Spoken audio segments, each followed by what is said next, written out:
So maybe today's lesson is not that this was a failure, but what plastic gauge is good for. Did you know that it even existed? So here we are turning into Ocean Shores, home of the humongous razor clams. We got some big ones last time we were here. You go north of here to the sound and get geoduck. I know most of you have never heard of a geoduck. I'll show you pictures of it here. And you take a metal garbage can, cut the bottom out. When you find where a geoduck is, you grab their neck so they can't drop down farther, throw the garbage can, and start digging that hole. And the garbage can just keeps the sand and silt from filling the hole back up, and eventually, well, it might take 30 minutes, it might take 2 hours, depending on how big that geoduck is. Just in case you've never heard of a geoduck, though, you should Google it. But all we have here is razor clams. Big razor clams. So I brought a small container of gasoline because I want to run this thing dry when I'm finished with this lawn. That way, next time I come, I can put fresh gas in. But boy, I tell you what, mosquitoes are bad. I should have brought me some mosquito spray. So I had to put my sweater on. It's not that cold, but mosquitoes, they're terrible. So I've got gas turned on. Get about mid-throttle. Give it some pumps. See if this thing will start up. I have to work on that starter rope a little. So as you see, the lawnmower did start. Just one pole. We're mowing the front part next to the road first.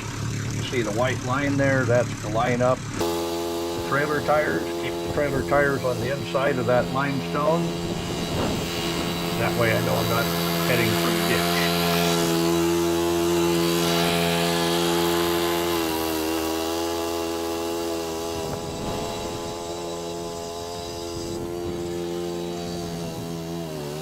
And you can see that lawn is about 3 times longer than it should be before you mow. But I only get here about every 3rd or 4th week.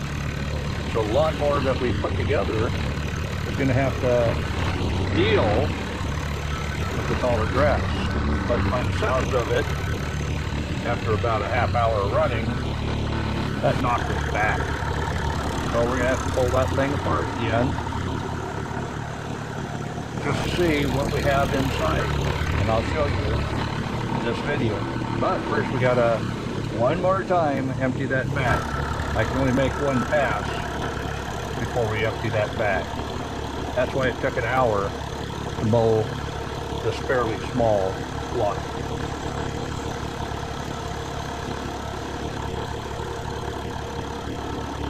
So the lawnmower did great. How much fuel was left in it? I had half a tank.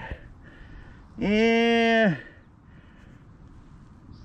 it's got just some gas on the bottom, so I'm guessing just over a quarter tank will mow this lawn.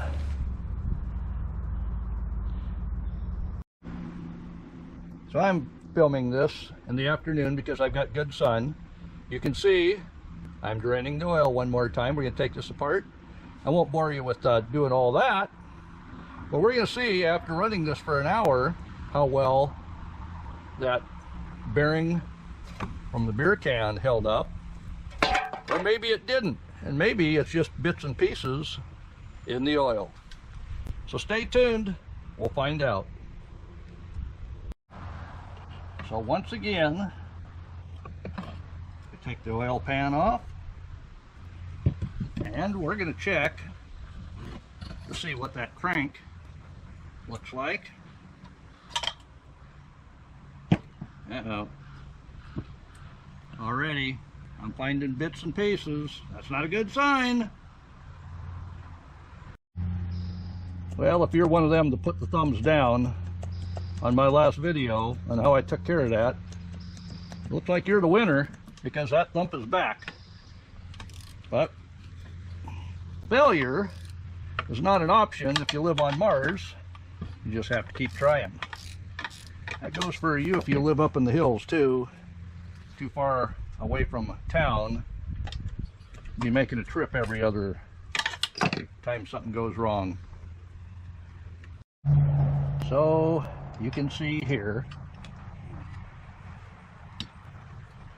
that aluminum I put in there is completely gone. It's not on the bottom. It's not where I left it on this end of the cap.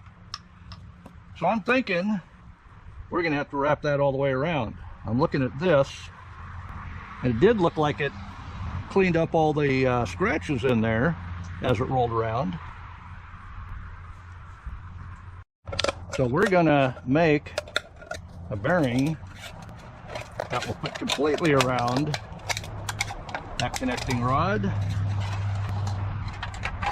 onto the main journal there, and we'll see how that's going to work. But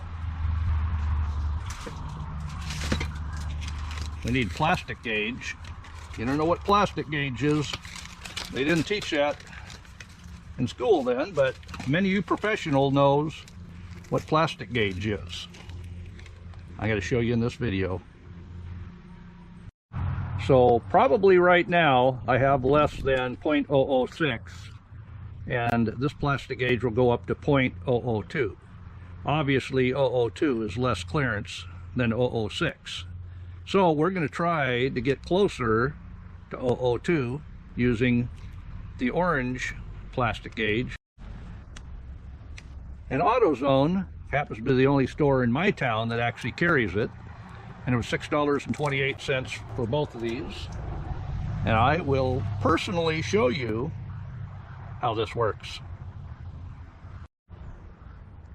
So I've made a piece of aluminum from that beer can that will actually fold as one piece all the way around that connecting rod, from the cap to the connecting rod on the journal of the motor there, and we'll plastic gauge before and after. So we need a little bit of plastic gauge.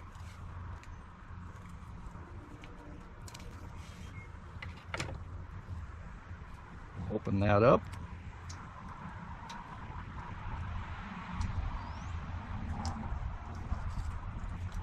And you see right there, that orange strip, that's my plastic.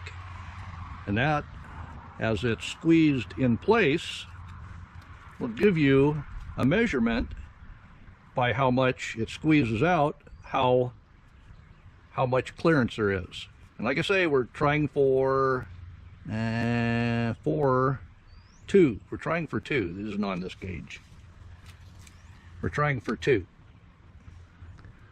So I got me a drop of oil on there to hold it in place while we set the cap in, making sure my witness mark, I put that on both sides so I didn't get the wrong way around when I put the cap on.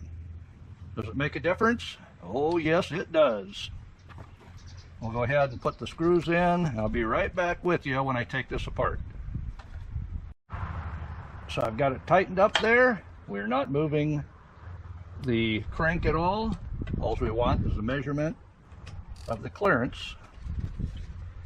So I'll loosen that back up, and we'll see if that plastic gauge moved out or not.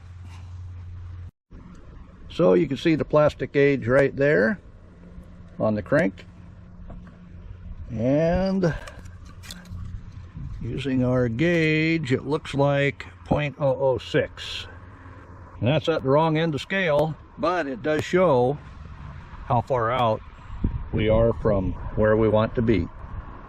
So let's go ahead and roll that aluminum in and try this again. So I got another piece of plastic gauge. We'll put a little bit of oil on it just so it sticks. And you see I have that can in place with the anodized side out. I know, sitting right on the red stripe there, but I know we're going to get a better press out of having a full piece of aluminum in. So I'll get this tightened up and be right back with you.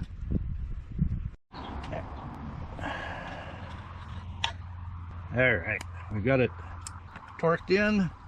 Let's go ahead, take that off, and see what the plastic gauge says. We are for clearance.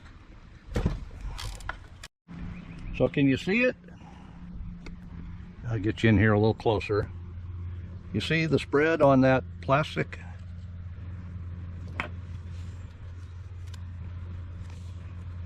So the plastic gauge, if you're using the scale here, we're at, it looks like, oh, let me get the other side there. We are at 0.003. So that's pretty close to 0.002. It's not near as much as I'd like to have, but I think we're going to work with that.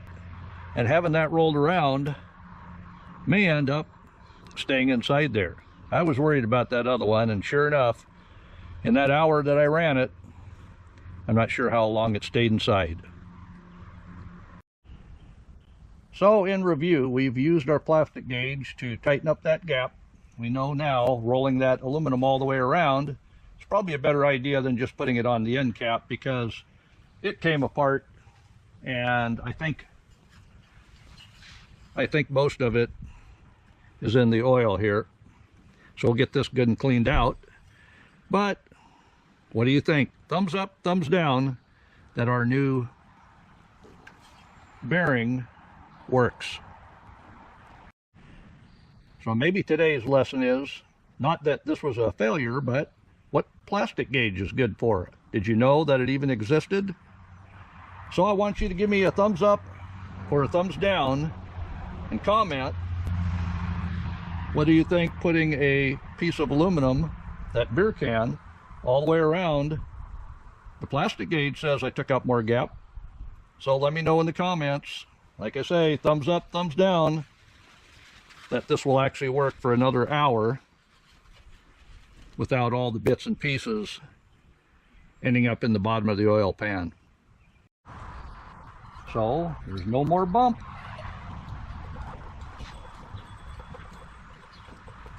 I have the spark plug in yet, so this is creating, I can push on one of the valves. I think that's going to work out. We're much tighter.